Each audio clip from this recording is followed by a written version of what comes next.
Deep within the depths of Puget Sound, ancient secrets lay hidden that may intersect with modern-day mysteries. Mighty glaciers sculpted this land. The latest ice advance formed the Puget lowland that we see today. I'm exploring Maury Island, and I'm not far from where the Maury Island Incident occurred. Come along with me as I investigate on why these sightings seem to be occurring around the Puget Sound area. In a nutshell, the Maury Island Incident began on June 21, 1947. In the afternoon, Harold Dahl was patrolling Maury Island's East Bay on his tugboat with his crew. He claimed to have seen 6 large donut-shaped aircraft in the sky. One of these donut objects started to waver and look like it might crash, and began to release thousands of what looked like lightweight metal newspapers that fluttered down to the boat, along with hot metal slag. The debris from the objects caused injuries and killed the family dog.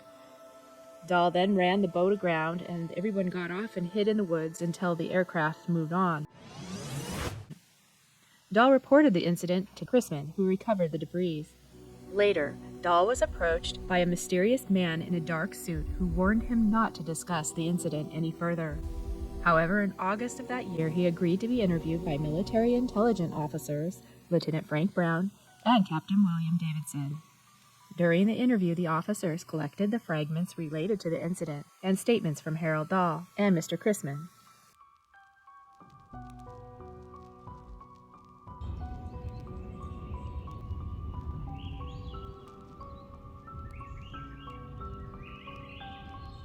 Unfortunately, both Davidson and Brown died in a plane crash on August 1st while returning to California with the metal or rock specimens in a cigar box, which was never recovered. Following this event, the FBI investigated the case and concluded that Dahl and Chrisman's sightings were a hoax. Furthermore, Dahl had stated that he would claim it was a hoax to avoid further trouble with the authorities. The case was closed.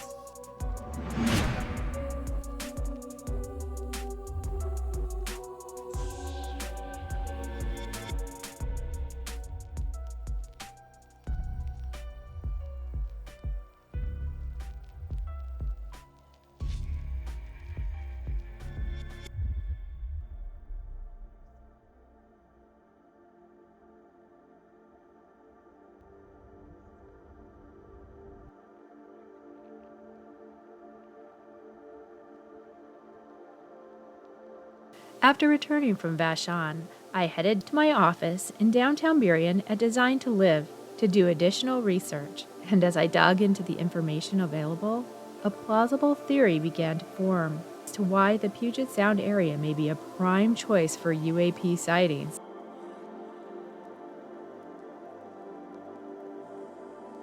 All of a sudden, we looked up and there was an object. It seemed to come out of nowhere. And of course, we were scared and we ducked down in some tall grass behind a fence line. It was football shaped. It had red lights. All of a sudden, it went up and horizontally it went toward the high bluff, and it just kind of went below the bluff and then seemed to just go really fast and be gone.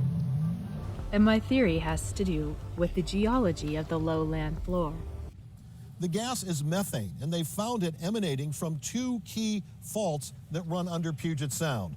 One, the South Whidbey Island fault near where I am, the other out from the Seattle fault.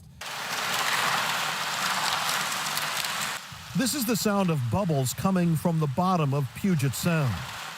And using scanning technology, this is what they look like, plumes of them. Methane plumes are highly combustible, as you can see from this snippet featuring University of Alaska Fairbanks professor Katie Walter Anthony. Methane is a very potent greenhouse gas. A molecule of methane is 25 times stronger than carbon dioxide. Our glaciers in Washington have been melted for thousands of years, but the fault lines still plume this highly flammable methane gas. Could this emission be harnessed to use as rocket fuel? Is that even possible? Well, according to the Acta Astronautica, in the September to October 2009 edition, in the article Practical Uses of Liquid Methane in Rocket Engine Applications, authored by Todd Neal, Donald Judd, Eric Veith, and Donald Roussard, the answers are resounding yes. They state, Methane-oxygen rocket engines offer potentially significant life cycle mission advantages compared to traditional rocket propellants. Methane propulsion lends itself well to use in a wide range of rocket applications. So I posed the question, could it be that this gas emission is what's driving the Puget Sound area sightings? What if the flying objects Harold Dahl witnessed had been collecting fuel? But similarly to a car with bad gas, the ship he saw in trouble sputtering and spewing out the melted metals and rock have been just ejecting the fuel that was contaminated with debris from the Puget Sound seabed. I have no answers. I simply offer a theory to reflect on and ponder as to why the Puget Sound area may be considered an optimal space travel gas station with a plethora of interstellar fuel. Thank you for watching. I'm Jill Dahl, intuitive medium with Design to Live. Until next time, happy galactic trails.